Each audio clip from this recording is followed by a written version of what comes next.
Chapter 24. It seemed to Rash that he'd been staring out the window for over an hour. Maybe he had been, and he still couldn't believe it. Those ships cruising over New York, visible only through the helmet mask. They showed up golden red. Rash wondered what colour they really were. The mask twisted colours, changed them, and the resolution was weak.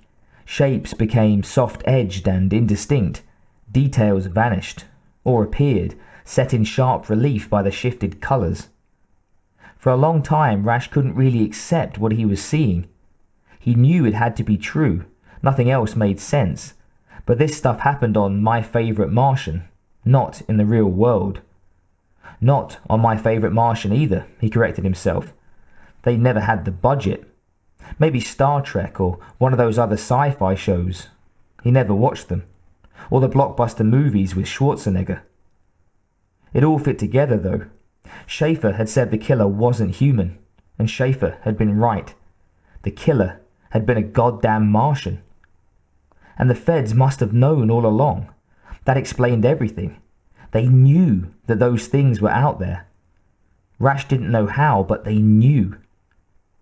Schaefer's brother, Dutch, must have found out about the Martians. Had the aliens killed him? Or worse, had the feds killed him to keep those things secret? Or was he still out there, somewhere? Was he helping the feds? That was one thing Rash couldn't figure out. But it didn't matter. He saw the rest of it.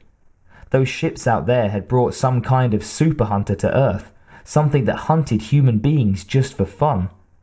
The feds knew about it, but they were keeping it hushed up. Why? That one wasn't too difficult to figure. All those UFO nuts, who maybe weren't quite so nutty after all, had an answer for that. Hell, they had half a dozen answers. The feds didn't want anyone to panic. Maybe they wanted to capture the alien technology for themselves. Maybe they were dealing with the aliens. Maybe they'd all sold out to the invaders from another galaxy. Maybe they were aliens, Martian shapeshifters who'd replaced the real humans. Rash had always thought that that was a bunch of crazy paranoid fantasy. But those ships were out there. Ships, plural. Schaefer had thought there was just one killer, one of these hunters from outer space. But Rash could see 4 ships just from this one window.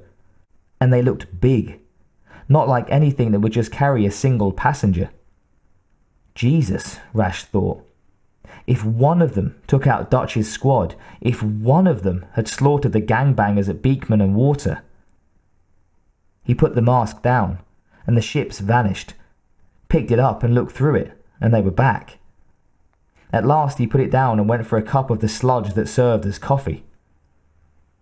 "Man, you look awful," a voice said, as Rash tried to pour without spilling. His hands were shaking enough to make it very tricky. He looked up. "I've seen mimes with a better tan, Rash," the other detective said. "You all right?" "Beat it, Richie," Rash answered, picking up his cup. It wasn't full, but it was good enough. Richie shrugged.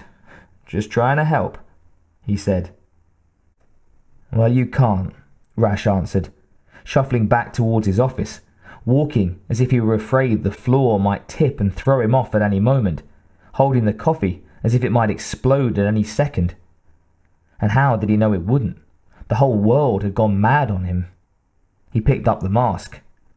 Maybe it wasn't the world that was mad, maybe it was him. Maybe he was losing his mind.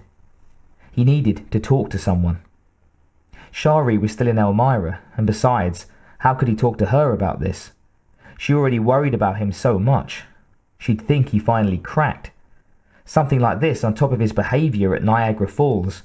She'd assume he'd gone nuts, become a complete paranoid loon. He didn't think he'd gone nuts. The mask was solid enough, and those men had been looking for him at the motel. They couldn't have been the killers though, not if the killers were alien monsters. They must have been feds, after him for some reason. Or maybe the aliens really were shapeshifters. He had to talk to someone about it, and not by phone. He needed someone who could see the mask, touch it, know that it was real. The feds? But they already knew. They would just take the mask away and go on hushing it all up, and that wasn't enough. He tucked the mask under one arm, the coffee in his other hand, and headed downstairs to see McComb. He smiled uncomfortably. He must be losing his mind, he thought, if he was going to talk to McComb about something like this. McComb didn't answer the first knock, but Rash knew he was still in there, that he hadn't gone home. He kept pounding, and eventually the captain opened the door. "What the hell is it?" he demanded. "Captain, I need to talk to you," Rash said. "Now, inside." McComb stared at him for a moment, then said, "All right, you have 1 minute, and lose the coffee. I don't want any oil spills on the new carpet." Rash tossed the cup in a nearby trash can. He didn't really want to drink it anyway. He stepped into McComb's office with the alien mask held out before him in both hands like an offering. "If you come to apologize on behalf of your partner, Rash, you can save it," McComb said as he closed the door. "You're days too late. I filed for disciplinary action against Schaefer and requested dismissal just as soon as you walked out of here. And where the hell did he go anyway? Will you look at what he did to my phone?" He gestured, but Rash didn't bother to look. "Don't touch it. It's evidence against that son of a bitch." "I know we've had our problems, Captain," Rash said, "but this is big." McComb stopped talking and glared at Rash. There's something out there," Rash stammered. He couldn't quite bring himself to say it right out that there were spaceships. If he thought he might be going crazy, what would McComb think? McComb already suspected Rash was nuts just for putting up with Schaefer. He held out the mask. "Schaefer snagged this from the thing he met at the scene of the first massacre, on Beekman," he said. Hold it." McComb held up a hand. "Are you saying you've been withholding evidence?" Rash stared at McComb for a moment, then lost it. He was talking about entire worlds, and McComb was worrying about legal details. He slammed the mask down on the captain's desk. "Would you listen to me?" he shouted. "There are dozens, maybe hundreds of those things out there just waiting. All you have to do is look." "I'm not looking at anything," McComb bellowed, "except your ass in a holding cell pending a full departmental review. God damn it, you're going down for this, Rash. Same as Schaefer did. Trespassing on a sealed crime scene, withholding evidence, lying in your signed statement. Fine!" Rash shouted back, snatching up the helmet. "Fine. I'll have my little chat with the chief." He stormed out of McComb's office. "Hey, Rash! You're not going anywhere," McComb called after him. Rash paid no attention, except to change his intended route, taking the back stairs to avoid any attempts to interfere. He was going to take this to the chief, to the mayor, to anyone who would listen. It was obvious that McComb had all the good sense of a possum crossing an interstate. New York was under siege by alien monsters, and McComb was worrying about stains on his carpet. "Jesus, Schaefer," Rash muttered to himself as he trudged down the concrete steps. "Where are you when I need you? Central fucking America? For Christ's sake."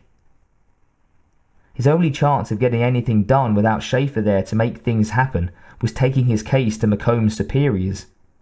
But as the steel fire door at the bottom of the stairs slammed open with a crash like thunder, Rash realized that Phillips and his people would know that. And McComb would call them.